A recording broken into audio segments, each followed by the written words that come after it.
Hello friends, कैसे हैं आप सब लोग। स्वागत है आप सभी लोगों का हमारे यूट्यूब चैनल में। इसका नाम है वंसर। जैसा कि आप लोगों को पता होगा, एएमयू एंट्रेंस एग्जाम की हम आप लोगों को प्रिपरेशन करा रहे हैं, जिसमें बायोलॉजी पोर्शन वाला जो है वो अभी चल रहा है। आप लोगों का 9th क्लास की बायोलॉजी को मैं आपको पढ़ा रहा हूँ, जिससे कि आपका अच्छा स्कोर हो सके। जिसमें कि फर्स्ट चैप्टर ऑलरेडी मैं आप लोगों को पढ़ा चुका हूँ, जिसको हम सेल बोलते हैं। आज हमारी जो क्लास चलने वाली है वो चलेगी टिश्यू। 9th क्लास का ये सेकंड चैप्टर है और इसको हम पूरी में एक एक करके थ्योरी बताने वाला हूं। उसके बाद में हर चैप्टर से रिलेटेड मैं आप लोगों को पीवाईक्यू सॉल्व बनाऊंगा, जिससे कि हर एक क्वेश्चन आपके नजर के सामने से गुजरे और बायोलॉजी में आपका पूरा स्कोर हो सके और बायोलॉजी में कोई भी क्वेश्चन आप लोगों का गलत ना हो। अगर आप एएमयू तैयारी करते हैं तो भी तो हेल्प करेगा। 9th क्लास में तो 9th क्लास की बायोलॉजी ये है प्रॉपर आपके समझ में आएगी। उसके साथ साथ में आप लोगों को बता दें, नीट का बेसिक अगर आप लोगों को पढ़ना हो तो भी ये पढ़ सकते हैं, और एएमयू नर्सिंग वगैरह की तैयारी करनी है तो उसके लिए बेसिक चीजें आना जरूरी है, जो कि आप लोगों के सामने मैं एक एक करके सभी चैप्टर्स में आपको कराने वाला हूँ। जो फर्स्ट पार्ट की जो 2 वीडियो हैं अपलोड हो चुकी हैं, वो आप लोग देख लीजिएगा। आज हमारी ये 3rd वीडियो है, ठीक है। तो टिश्यू पढ़ते हैं। तो आपके सामने ये दिखाई दे रहा है टिश्यू। टिश्यू देखो, आपको बता रहा है, मेरा मकसद है कि हिंदी मीडियम के जो गरीब बच्चे हैं वो भी अच्छे तरीके से पढ़ पाए हैं। तो मैं इसलिए इनकी हिंदी में भी वर्ड आप लोगों को बताता चलूंगा, जिससे आप लोगों को कोई प्रॉब्लम्स ना हो, ठीक है। तो देखो, टिश्यू का मतलब होता है ऊतक। तो हमारा शरीर जो होता है कोशिका से मिलकर बना होता है और अनेक कोशिकाएं आपस में मिलकर ऊतक का निर्माण करती हैं, ठीक है। तो देखो, इंट्रोडक्शन देख लो पहले। A group of cells that are similar in structure, similar मतलब समान इसकी संरचना होगी, performing a common function and have a common origin is called tissue। तो समान कोशिकाओं का ऐसा समूह जिसकी उत्पत्ति संरचना कार्य समान होता है, उसी को ऊतक कहा जाता है। ऊतक आप लोगों को पता है, जंतु में है तो जंतु तक बोलेंगे, अगर पेड़ पौधे में है तो पादप ऊतक बोलेंगे, दोनों में अलग अलग है। तो आज की जो क्लास है, हम जो आप लोगों को पढ़ाने वाले हैं, आज मैं पढ़ाऊंगा आप लोगों को पहले प्लांट टिश्यू के बारे में, फिर आपको पढ़ाऊंगा एनिमल टिश्यू के बारे में, ठीक है। चलिए आगे देखते हैं। In multi cellular organism, multi cellular का मतलब होता है बहुकोशिकीय जीव, ठीक है ना। Because of increase in body size, तो आपको पता है बहुकोशिकीय जीवों का शरीर जो होता है बॉडी साइज बढ़ता जाता है, ठीक है। It is difficult for each cells to differently deficiently cope with the vast variety of the physiological need of the organism, so cell get differentiated into specific tissue to perform specific function। मतलब सभी जो ऊतक है उनके लिए सभी अलग अलग हमारे पास क्या बना दिए गए हैं, अलग अलग टिश्यू बना दिए गए हैं, जिससे कि अलग अलग तरीके से काम हो सके, ठीक है। The term tissue was coined by Bichat. तो बाइकार्ट जो है, इसको बाइकॉट भी बोल देते हैं, इसने सबसे पहले टिश्यू टर्म को दिया था। ये भी आप लोग ध्यान रखिएगा, ठीक है। आगे बढ़ते हैं। The study of internal structure of any part of an organism with the help of section cutting is called anatomy. तो आपको बता दें, एनाटॉमी जो है, एनाटॉमी हमारे बॉडी के इंटरनल पार्ट जो है उनके बारे में हम उसके बारे में स्टडी करने वाले हैं। The study of tissue with the help of microscope is called histology। तो आपको पता होगा कि जब हम ऊतकों की अध्ययन करते हैं, जब हम टिश्यू की स्टडी करते हैं तो उसे हिस्टोलॉजी कहा जाता है। और हिस्टोलॉजी शब्द सबसे पहले मेयर के द्वारा दिया गया था, ये भी आप लोग ध्यान रखिएगा। तो हिस्टोलॉजी में ऊतकों का अध्ययन किया जाता है, ठीक है। सबसे पहले जैसा कि हमने आप लोगों को बताया था, हम आपको प्लांट टिश्यू के बारे में बताएंगे। प्लांट टिश्यू मतलब पादप ऊतक के बारे में पढ़ाने वाले हैं, ठीक है। Plants are stationary, so they require more of supporting tissue for obtaining structural strength. Most of these tissue are dead and hence they provide more mechanical strength and they require less energy for their maintenance. आपको बता दें, इसमें कम energy की इनको requirement रहती है, क्योंकि एक जगह से दूसरी पे चलते फिरते हैं, नहीं है, टेंशन इनको इतनी होती नहीं है, ठीक है। आपको बता दें, हाँ, इनको सपोर्ट चाहिए होता है, ठीक है, स्ट्रेंथ चाहिए होती है, मैकेनिकल स्ट्रेंथ चाहिए होती है, ये सब चीजें चाहिए होती है, क्योंकि पौधे को खड़ा होने के लिए ये सब चीजों की जरूरत पड़ती है। Plant tissue can be classified into two groups of the basic of their dividing capacity। तो आपको बता दें इनकी डिवाइडिंग कैपेसिटी के आधार पर प्लांट टिश्यू को टू पार्ट्स में डिवाइड किया जाता है, जिसमें पहला है meristematic tissue and second number का है परमानेंट टिश्यू। तो मेरिस्टेमेटिक टिश्यू जो होगा इसमें सेल डिवीजन करने की जो प्रॉपर्टी होती है वो तो पाई जाती है, लेकिन परमानेंट टिश्यू के अंदर ये खत्म हो जाती है, ये नहीं मिल पाती। ठीक है, चलो आगे बढ़ते हैं हम। आपके पास तो पूरा क्लासिफिकेशन दिखाई दे रहा होगा कि classification of plant tissue and plant tissue को हमने कितने पार्ट में डिवाइड किया, टू पार्ट्स में डिवाइड किया, जिसमें पहला है मेरिस्टेमेटिक टिश्यू, ठीक है, और दूसरा है परमानेंट टिश्यू। कितने हैं, टू पार्ट्स हो गए। तो आपको बता दें, पहले आप लोग इसे देख लीजिएगा। मेरिस्टेमेटिक टिश्यू जो होते हैं थ्री टाइप्स के होते हैं, एपिकल, इंटरकैली और लेटरल। तो आपसे पेपर में आ सकता है कि मेरिस्टेमेटिक टिश्यू कितने टाइप्स के होंगे, तो बोलेंगे थ्री टाइप्स के होते हैं। On the basic of position, मतलब पोजीशन के आधार पर यहाँ पर ये बताए गए हैं। ठीक है, अभी हम इनको एक्सप्लेन करेंगे, टेंशन मत लीजिएगा। अगर हम बात करें परमानेंट टिश्यू की, परमानेंट को हम क्या बोलते हैं, इसको बोलते हैं विभोजितक ऊतक, इसको बोलेंगे विभोजितक ऊतक, इसको बोलेंगे स्थायी ऊतक। ठीक है, इसको हमने टू पार्ट्स में डिवाइड किया है, सिंपल मतलब सरल ऊतक। सरल ऊतक तीन प्रकार के दे रखे हैं, पेरेन्काइमा, पेरेन्काइमा को बोलते हैं मृदुतक, दूसरा है कोलेनकाइमा, इसको बोलते हैं स्थूल कोण, और अगला है स्क्लेरेन्काइमा, इसको बोलते हैं दृढ़ोतक। तो तीनों प्रकार मैंने बता दिए, ध्यान से सुनते रहिएगा। ठीक है, ये है कॉम्प्लेक्स, और कॉम्प्लेक्स वाले में जाइलम एंड फ्लोएम दो प्रकार की आती हैं। तो जाइलम और फ्लोएम ये कॉम्प्लेक्स है और ये तीनों सिंपल है। तो आई थिंक आप लोगों को पूरा का पूरा जो चार्ट है ये पूरा समझ में आ चुका होगा। ठीक है, चलो आगे बढ़ते हैं। सबसे पहले मैं आप लोगों को बताता हूं कि जो मेरिस्टेमेटिक टिश्यू होती है इसकी प्रॉपर्टी क्या होती है, जिसको विभोजितक ऊतक बोलते हैं। देखो, these are living tissue which are capable of division throughout life। मतलब मेरिस्टेमेटिक टिश्यू विभोजितक ऊतक में ये विशेषता पाई जाती है कि ये जीवन भर विभाजन करने की क्षमता इसके अंदर मौजूद होती है। This tissue are found in growing region of plants, जहां पर पेड़ पौधों के ऊतकों का जो वृद्धि होती है, ठीक है, वहां पर ये ज्यादा पाए जाते हैं। ठीक है, ग्रोइंग रीजन ऑफ प्लांट्स ये यहां पर मिलेंगे।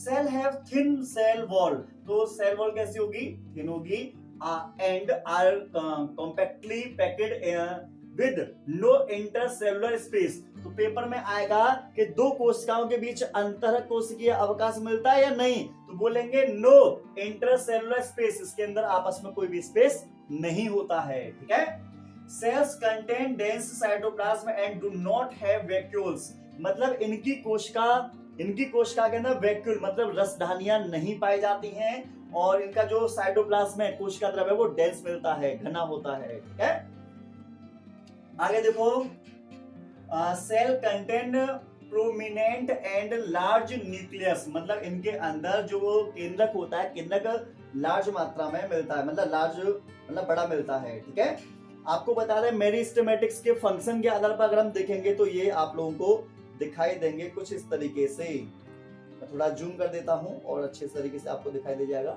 देखिएगा, यहाँ पर दे रखा है कैरेक्टर, यहाँ एपिकल मेरिस्टेमेटिक या इंटरकैली मेरिस्टेमेटिक, और यहाँ पर लेटरल मेरिस्टेमेटिक, मतलब ये तीन प्रकार के होंगे। ठीक है, शीर्ष विभोजितक बोलते हैं, अंतःपृष्ठ विभोजितक बोलते हैं, और पार्श्वीय विभोजितक बोलते हैं। ये तीनों मैंने बता दिए। मेरे शब्दों पर ज्यादा ध्यान देना, शब्दों पर ध्यान दोगे बहुत आपको हेल्प मिल जाएगी। पोजीशन मतलब कहां पर ये पाए जाएंगे, at the apex part of shoot and root. आपको बता दें, अगर मैं पौधा हूं तो पौधे के सबसे ऊपर वाले भाग में ये शूट है, और पैर वाले जो पार्ट है ये हो जाएगा रूट, है ना। तो ऊपर ये तना की तरफ वृद्धि करेगा, नीचे ये जड़ की तरफ वृद्धि करेगा। ठीक है, ये वाला देखो, at the base of leaves and internodes, मतलब कि पत्तियों के जड़ वाली साइड में मिलेगा। पत्ती की जड़ का मतलब पत्ती की लास्ट वाले पार्ट में। Lateral side of stem and roots, मतलब कि जो पौधे की मोटाई होती है ना, इसे साइड से वृद्धि करता है, लेटरल मतलब साइड से। ठीक है, फंक्शन ग्रोथ इन लेंथ, तो एपिकल मेरिस्टेमेटिक क्या काम करता है, पौधे की लंबाई में वृद्धि करने का काम करेगा। Second, intercalary, growth in length of leaves and internodes. तो आपको बता दें, पौधे की पत्तियों जैसे घास वगैरह है ना, घास की वृद्धि करनी हो तो इसका काम आएगा, इंटरनोड इसकी वृद्धि आएगी, ठीक है। लास्ट वाला growth in diameter of width, मतलब पौधे जो मोटाई में वृद्धि करते हैं, पौधे में मोटाई में वृद्धि करेंगे लेटरल मेरिस्टेमेटिक के द्वारा, पार्श्वीय विभोजक के द्वारा, ठीक है। आगे देखो, lateral meristematic is of two types, vascular cambium and carp cambium. तो ये कैम्बियम शब्द किससे भी किसी एग्जांपल में आ जाए तो ये दोनों ही लेटरल मेरिस्टेमेटिक से रिलेटेड हैं, ये आप ध्यान रखिएगा। Vascular cambium produce secondary phloem and secondary xylem. तो वस्कुलर वाला जो पार्ट है इसमें सेकेंडरी फ्लोएम जो फूड को ट्रांसपोर्ट करेगा, जाइलम जो जल मतलब वाटर को ट्रांसपोर्ट करने का काम करेगा। आगे बढ़ता हूं, अगला दे रखा है यहाँ पर कि जो कॉर्क कैम्बियम जो है इसको फेलोजन बोलते हैं, ये प्रोड्यूस करता है protect cork of on the outside, मतलब पौधे को प्रोटेक्ट करने का ये काम करेगा। तो ये हमारे पास था कौन सा वाला, शायद आपको पता होगा, इसको मेरिस्टेमेटिक टिश्यू बोलते हैं। 3 प्रकार के थे, तीनों आपने देख लिए। अब हम देखेंगे परमानेंट टिश्यू के बारे में। तो देखो, they are formed by division and differentiation of meristematic tissue. तो आपको बता दें मेरिस्टेमेटिक टिश्यू के द्वारा ही परमानेंट टिश्यू का निर्माण होता है, ठीक है। यहाँ पर आप लोग देख पा रहे होंगे, शायद आपको दिखाई दे रहा हो, तो ऐसे दिखाई दे रहा होगा, ऐसी बात नहीं है। यहाँ पर दे रखा है permanent tissue on the basis of type of cells. तो सेल्स के आधार पर है सिंपल टिश्यू, कॉम्प्लेक्स टिश्यू, 2 प्रकार के मैंने ऑलरेडी बताए थे। सिंपल टिश्यू जो है, देखो पहला वाला है पेरेन्काइमा, पेरेन्काइमा को मृदुतक बोलते हैं। कोलेनकाइमा, कोलेनकाइमा को स्थूलकोण बोलते हैं, ये पौधे में लचीलापन प्रदान करेगा। स्क्लेरेनकाइमा ये पौधे में दृढ़ता प्रदान करेगा, ठीक है। कॉम्प्लेक्स में जाइलम एंड फ्लोएम, जाइलम वाला जो होगा ये वाटर को ट्रांसपोर्ट करेगा, फ्लोएम जो होगा ये फूड को ट्रांसपोर्ट करने का काम करेगा, ये भी ध्यान रखिएगा। यहाँ पर पेरेन्काइमा में 2 हैं, एरेन्काइमा, क्लोरेन्काइमा। जब पेरेन्काइमा में एयर चली जाती है तो बोलेंगे एरेन्काइमा, जब पेरेन्काइमा में क्लोरोफिल होती है तो बोलेंगे क्लोरेन्काइमा। दोनों मैंने इसके सब पार्ट भी बता दिए हैं। वैसे आप लोगों को शायद कोई प्रॉब्लम्स होगी नहीं, ध्यान से वीडियो को देखिएगा। वीडियो अगर पसंद आए तो वीडियो को लाइक शेयर सब्सक्राइब जरूर करना, और दोस्तों को इसे शेयर जरूर करना जो एएमयू या जामिया की तैयारी कर रहे हैं, ठीक है। बायोलॉजी का इससे बाहर नहीं आने दूंगा मैं, टेंशन मत लीजिएगा। चलो आगे बढ़ते हैं। पहले देखते हैं हम सिंपल, देखो सिंपल परमानेंट टिश्यू देखते हैं। सिंपल है, परमानेंट टिश्यू है, ठीक है। अगर वीडियो थोड़ी डल दिखाई दे रही हो तो वीडियो की क्वालिटी बढ़ा देना, लास्ट में जाओ सेटिंग पर, वहां पर पिक्चर हायर पिक्चर क्वालिटी वाला आता है, उसको दबा देना, ठीक है। These tissue are made up of similar type of cells that perform a common function, मतलब ये एक समान कार्य करती हैं। They are protect and supporting in nature। तो आपको बताना है ये प्रोटेक्ट करने का और सपोर्ट करने का ये प्रॉपर काम करती हैं। चलो सबसे पहले नंबर का आप लोगों को दिखाई दे रहा होगा, सबसे पहला है पेरेन्काइमा। कौन सा है? पेरेन्काइमा, इसी को मृदुतक बोलते हैं, ध्यान रखिएगा। Cell of this tissue have thin cell wall which is made up of cellulose। तो बता दें इसकी जो कोशिका भित्ति होगी वो पतली होगी, जो कि बनी होती है सेल्यूलोज से। किससे बनी होगी? सेल्यूलोज से। सेल्यूलोज पॉलीसेकेराइड होता है एक विशेष प्रकार का। They are usually loosely packed because intercellular space are present between cell। तो आपको बता दें यहाँ पर आप सेल्स देख रहे होंगे, इन सेल्स के बीच में यहाँ पर आपको दिखाई दे रहा है बीच बीच में थोड़ा सा स्पेस है, इसी स्पेस को बोलते हैं इंटरसेलुलर स्पेस। मतलब 2 सेल के बीच में आपस में जो स्पेस पाया जाता है उसी को इंटरसेलुलर स्पेस कहा जाता है, तो जो कि इन मृदुतक कोशिकाओं के अंदर पाया जाएगा, ठीक है। This tissue provide support to the plant and help in storage of food. तो आपको बता दें पेरेन्काइमा का काम होता है कि जो फूड है उसको स्टोर करके रखना और जो प्लांट्स है उसको सपोर्ट करने का, ठीक है। तो पेरेन्काइमा में आपको दिखाई दे रहा है ये गोल गोल जैसी आपको दिखाई दे रही है, यहाँ पर वैक्यूल्स इसके अंदर प्रेजेंट होती हैं, इंटरसेलुलर स्पेस प्रेजेंट होगा इनके अंदर, न्यूक्लियस भी आप लोगों को दिखाई दे रहा होगा। तो यहाँ तक आपको कोई दिक्कत नहीं है, आप लोगों ने इसका डायग्राम भी देख लिया, डायग्राम भी प्रॉपर दिखाई दे रहा होगा, ठीक है। चलो आगे बढ़ते हैं। आप आगे देखेंगे तो यहाँ कुछ आपको कुछ खास दिखाई देगा। देखिए यहाँ है मॉडिफिकेशन ऑफ पेरेन्काइमा, मतलब पेरेन्काइमा किस किस में बदल जाता है। क्लोरेन्काइमा, क्लोरेन्काइमा is the type of parenchyma in which abundant quantity of chloroplast contain chlorophyll are found. They are present in mesophils of leaves. तो आपको बता दें जितनी भी पौधे की पत्तियां होती हैं वो हरे रंग की होती हैं क्योंकि उसके अंदर क्लोरोफिल प्रेजेंट होता है। ठीक है, उसको बोलते हैं मीसोफिल। क्या बोलेंगे? मीसोफिल। और क्लोरोफिल जो होता है ना वो पत्तियों के अंदर होता है, इसलिए पत्तियां जो होती हैं वो ग्रीन कलर के दिखाई देती हैं, इसलिए उनके जो अंदर जो मिलता है उसको बोलेंगे क्लोरेन्काइमा, बोलेंगे क्लोरेन्काइमा। ठीक है, क्या काम करता है? सिंथेसिस ऑफ फूड, मतलब फोटोसिंथेसिस, मतलब पेड़ पौधे की जो पत्तियां होती हैं प्रकाश संश्लेषण द्वारा अपना भोजन खुद बना लेती हैं, इसी को हम फोटोसिंथेसिस बोलते हैं। ठीक है, फोटोसिंथेसिस के द्वारा ही प्लांट्स जो होते हैं अपना खाना स्वयं बना पाते हैं, इसीलिए इनको ऑटोट्रोफिक कहा जाता है। नेक्स्ट नंबर पर आप लोग देख पा रहे होंगे यहाँ पर है एरेनकाइमा। क्या है? एरेनकाइमा है। यहाँ पर थोड़ा सा मैं हल्का सा जूम और कर देता हूँ, अच्छे से दिखाई दे जाएगा। देखो, parenchyma is made up of round cell which surrounding the large air cavity। तो यहाँ पर आपको दिखाई दे रहा है एयर कैविटी, एयर से ही बनता है एरेन्काइमा। ठीक है, it is found in aquatic plant और हाइड्रोफाइट्स। हाइड्रोफाइट्स का मतलब है ऐसे प्लांट्स जो पानी के अंदर तैरते हैं, जैसे जलकुंभी वगैरह जो होती है उनके अंदर ये मिलते हैं। ठीक है, एरेन्काइमा, क्योंकि ये पौधे को डूबने से बचाते हैं। It provided buoyancy to the aquatic plant to the help them floating, मतलब ये पौधे को पानी के ऊपर तैराने के लिए सहायता करती है। ठीक है, तो पेरेन्काइमा समझ में आ गया, इसके टू पार्ट्स जो हैं वो भी समझा दिया मैंने आप लोगों को। अब बात करते हैं आगे।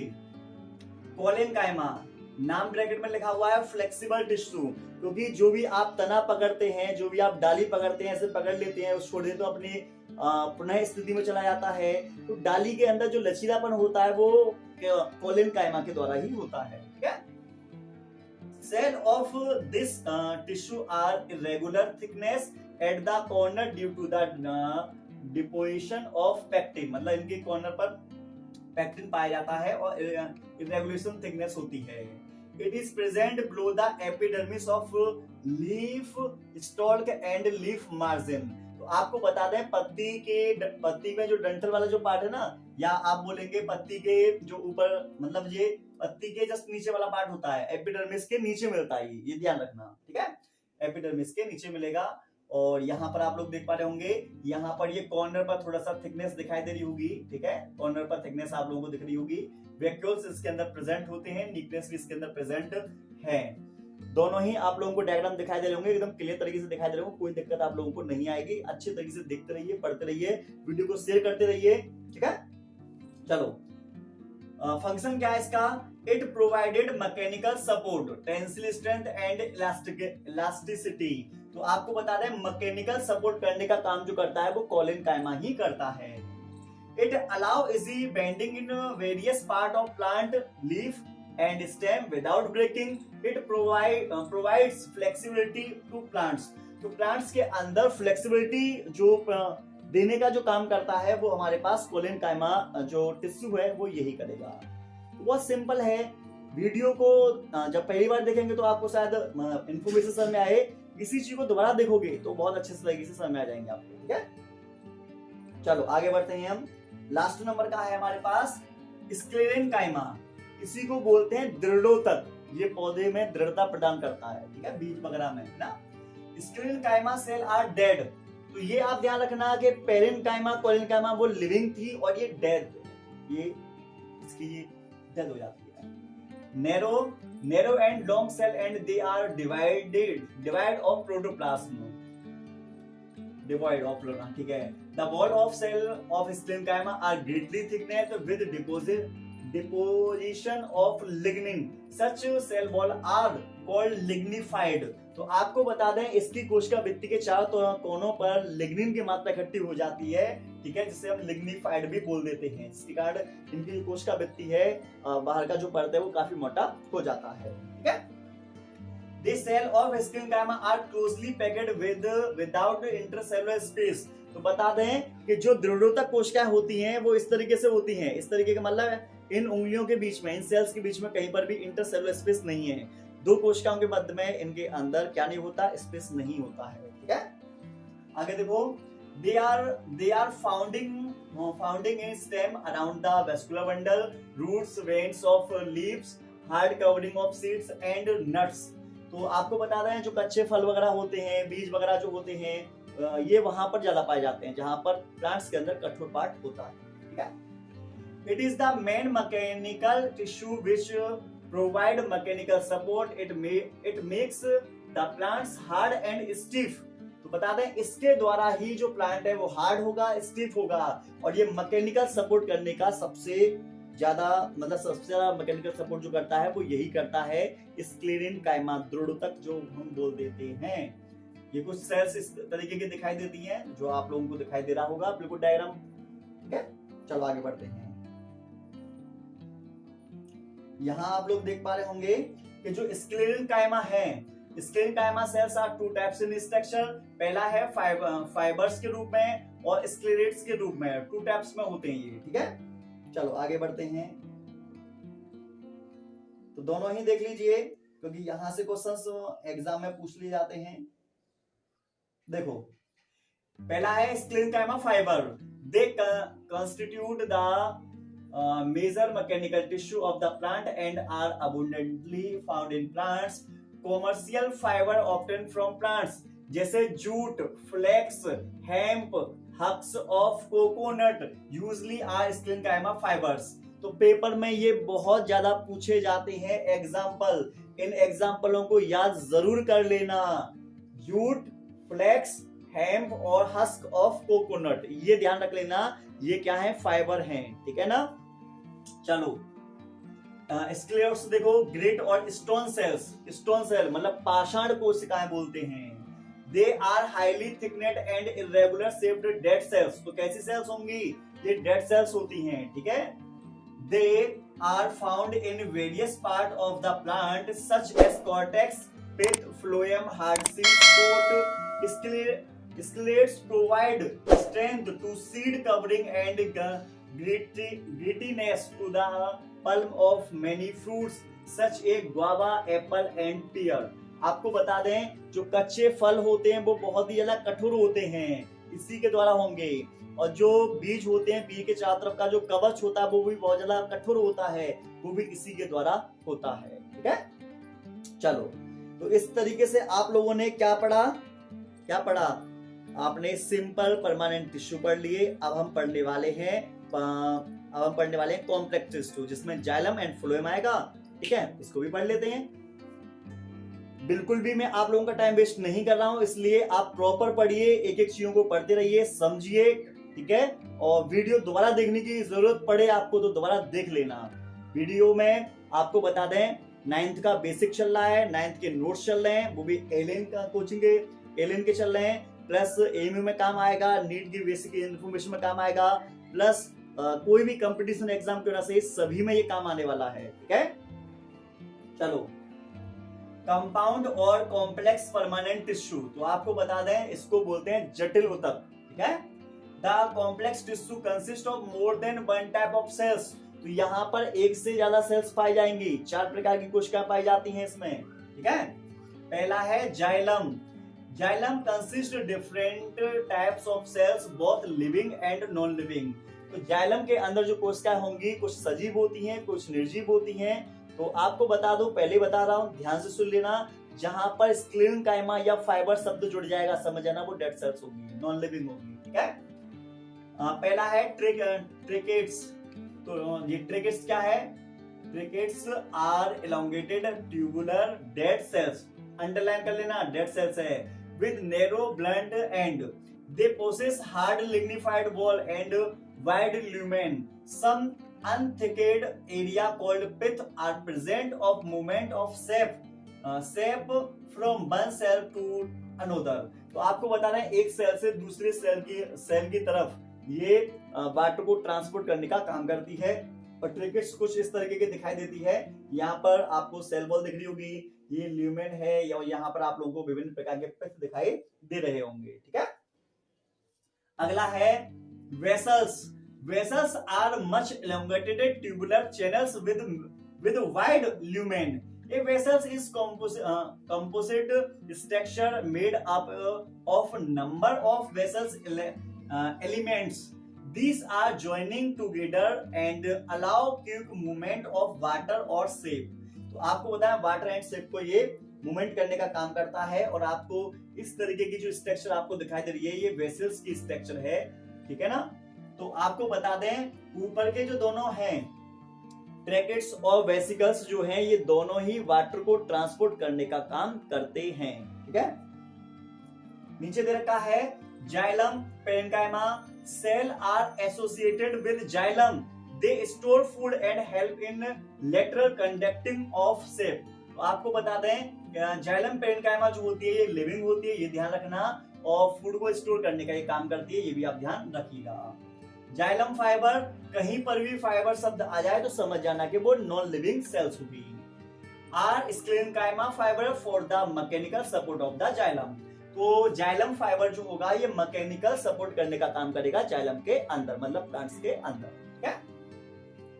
It is complex tissue mean of conduct of shape, water and mineral in the plant and also provide mechanical support। तो आपको बता दूं, ध्यान से सुनिएगा कि जाइलम का मोस्टली काम होता है कि जो रूट्स हैं उसको रूट से वाटर को एब्जॉर्ब करना, वाटर के अंदर जो मिनरल्स होते हैं उसको एब्जॉर्ब करना और प्लांट्स के सभी पार्ट्स को अपवर्ड डायरेक्शन में पहुंचा देना, ठीक है। Xylem is called wood and form the bulk of root and stem of vascular plants. तो वस्कुलर प्लांट्स के अंदर जाइलम मिल जाते हैं, तो सब लोग जानते हैं। अब बात करते हैं फ्लोएम की। पहले जाइलम था, अब है फ्लोएम। फ्लोएम को देख लो, they are main food conductive elements, it is also called bast. तो आपको बता दें प्लांट्स के अंदर फोटोसिंथेसिस के द्वारा जो फूड बनता है उसको ट्रांसपोर्ट करने का काम अपवर्ड एंड डाउनवर्ड दोनों डायरेक्शन में फ्लोएम का होता है, और इसी को फ्लोएम को बास्ट वर्ड नाम से भी हम जानते हैं, ये ध्यान रखिएगा। Phloem consist of 4 types. तो जैसे जाइलम 4 टाइप्स के होते हैं वैसे ही फ्लोएम जो होते हैं ये भी 4 टाइप्स के मिल जाते हैं। यहाँ पर फ्लोएम का डायग्राम आपको दिखाई दे रहा होगा, ध्यान से आप देख लीजिए। सीप प्लेट्स हैं, सीप ट्यूब है, फ्लोएम पेरेन्काइमा है, प्लाज्मोडेस्माटा है, कैम्पेनियन सेल्स हैं। तो ये फ्लोएम के अंदर कुछ पाई जाती हैं। तो अब हम बात करते हैं थ्योरी की।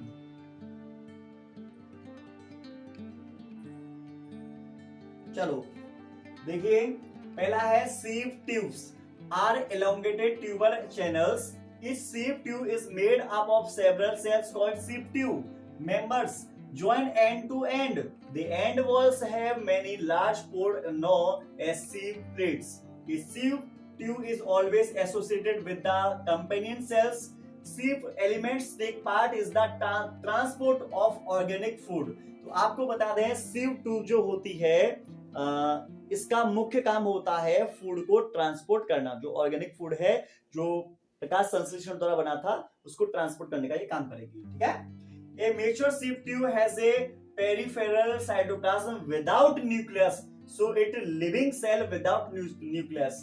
पेपर में ये आएगा कि ऐसी कौन सी कोशिका है जिसमें केंद्रक नहीं मिलता, तो आप बताएंगे इस सीप ट्यूब्स के अंदर कोई भी केंद्रक मौजूद नहीं होता, लिविंग सेल है विदाउट न्यूक्लियस, मतलब लेकिन इसके अंदर केंद्रक मौजूद नहीं होगा, ठीक है। चलो अगला है companion cells are thin walled elongated cell which lie on the side of sieve tubes. They are closely associated with the sieve tube by plasmodesmata. So with the death of one, the other cells die. Nuclei of companion cells control the metabolic activities of sieve tube. तो आपको बता दें जो companion cells होता है इसके अंदर का जो केंद्रक होता है वो सिव ट्यूब को कंट्रोल करने का काम करता है, ठीक है। In non flowering plants companion cells are absent, they have albuminous cell. तो ये नॉन फ्लावरिंग प्लांट्स के अंदर नहीं पाई जाती, मतलब जिम्नोस्पर्म के अंदर ये मौजूद नहीं होगी, है ना। जिम्नोस्पर्म को अनावर्त बीजी पौधे भी बोल देते हैं। तो यहाँ पर आप देख रहे होंगे अगला पॉइंट है Phloem parenchyma is ordinary cells which store food and assist the conducting of food is lateral direction. तो साइड में फूड को पहुंचाने का काम फ्लोएम पेरेन्काइमा कर देती है। ये लिविंग होती है और फूड को स्टोर करने का भी काम करती है। फ्लोएम फाइबर ये नॉन लिविंग होगी, ध्यान रखिएगा। Phloem fibre are also called bast fibre which are sclerenchymatous provide mechanical strength used for making ropes, मतलब रस्सी बनाने के काम आएंगी, क्वेन्स, threads and coarse textile and jute hemp flax. तो आपको बता दें जूट हम्प फ्लेक्स इसको बनाता कौन है, तो बोलेंगे फ्लोएम से ये बनेगा और फ्लोएम फाइबर से बनेगा ये, ठीक है। और यहां से फ्लेक्स वाले पार्ट से कई बार एग्जाम में क्वेश्चन बन चुका है, जूट यहां से भी पेपर में क्वेश्चन बन चुका है, ठीक है। अगला है, आपको बता दें जाइलम एंड फ्लोएम दोनों कंप्लीट हो चुके हैं। अब हम पढ़ेंगे प्रोटेक्टिव टिश्यू पढ़ेंगे, मतलब जो प्लांट्स के चारों तरफ कवर करने वाला होते हैं वो पढ़ेंगे। उसके बाद में ये प्लांट टिश्यू हमारा चुटकी बजाते ही खत्म हो जाएगा। उसके बाद में हम एनिमल टिश्यू को अगले पार्ट में आप लोगों को जरूर पढ़ाएंगे, तो अभी जाइएगा मत। देखो protective tissue in plants, the protective tissue protect the plant from mechanical injury, heat and cold, the from undue loss of water, these are epidermis and cork। तो आपको बता दें ये मतलब जो हीट वगैरह है, कोल्ड वगैरह है, कोई जख्म वगैरह में उससे बचाने का ये काम करेगा। Epidermis, cell of epidermis are barrel shaped and without intercellular space, मतलब इनके अंदर अंतरकोश के अवकाश नहीं मिलता है। Outer wall of cells has thin coat of water proof layer called cuticle. तो आपको बता दें पौधे के चारों तरफ की जो परत होती है वो वाटर प्रूफ होती है, क्योंकि उसके चारों तरफ एक पदार्थ मिलता है जिसको क्यूटिकल कहा जाता है। ये पेपर में कई बार पूछा भी गया है। अगला है, many cells bear unicellular and multicellular hair. जो यूनिसेलुलर होगा उसको बोलेंगे multicellular trichomes on the stem and roots hair of roots, और glands in insectivorous plant. Insectivorous plant में आपको बता दूं जैसे ड्रोसेरा होता है, नेपेंथिस होता है, यूट्रिकुलेरिया होता है, उनके अंदर मिलते हैं ये, ठीक है। और ये छोटे छोटे मतलब तना के ऊपर, रूट्स के ऊपर छोटे छोटे बाल होते हैं, ठीक है। Lips and green stem often have minute opening called stomata in epidermis surrounding by guard cells which helping in opening and closing of stomata। तो आपको बता दें पत्ती के चारों तरफ, जो पौधे की पत्ती होती है उसके चारों तरफ उसके किनारे पर छोटे छोटे छिद्र होते हैं, उन छिद्रों को स्टोमेटा कहते हैं। स्टोमेटा का निर्माण जो होता है दो गार्ड सेल से होता है, जो सेम के आकार की या किडनी के आकार की होती हैं। दिन में ये स्टोमेटा जो होते हैं वो ओपन हो जाते हैं, नाइट में ये क्लोज हो जाते हैं। तो स्टोमेटा को ओपन और क्लोज करने का काम जो होता है वो गार्ड सेल्स के द्वारा ही किया जाता है। आगे बढ़ो। Cork is the outermost waterproof tissue present in the older of mature woody stem and roots. It is made of dead cells। और क्या है? Dead cells है। Cork is dead because deposition of suberin है यहाँ पर, ठीक है। It provide insulation from extreme cold and heat। अगला है lenticels, the pore present on the outer surface of cork allow exchange of gas। तो आपको बता दें ये गैसों को एक्सचेंज करने का काम करता है। जो पुरानी तनाएं होती हैं, जो छाल होती है, उनके अंदर भी छोटे छोटे छिद्र होते हैं, वो लेंस क्या करके होते हैं, ये भी क्या करते हैं, वायुमंडल से गैसों को आदान प्रदान करने का काम करते हैं।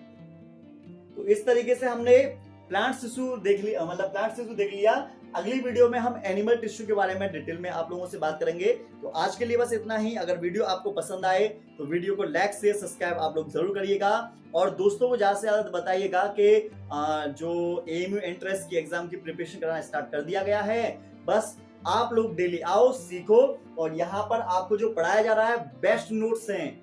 आप पूरे YouTube पर देख लीजिए, पूरे YouTube पर ऐसे नोट्स आप लोगों को कहीं पर भी नहीं मिलेंगे। और एक एक बातें मैं आप लोगों को समझा रहा हूँ, इसका मतलब सारी चीजें मिल रही हैं, नोट्स भी मिल रहा है, एक्सप्लेनेशन भी मिल रहा है, प्लस इसके क्वेश्चंस भी, हर चैप्टर के क्वेश्चंस भी आप लोगों को देखने को मिलेंगे। तो इससे बढ़कर और क्या हो सकता है, सारी चीजें आप लोगों को प्रोवाइड कराई जा रही हैं। इसके बदले हमें आप लोगों का बस प्यार चाहिए, बस आप लोगों का वीडियो को सब्सक्राइब करना, वीडियो को शेयर करना और एक छोटा सा बढ़िया सा एक कमेंट करना, बस हमें इतना ही चाहिए, ठीक है। चलो मिलते हैं नेक्स्ट वीडियो में।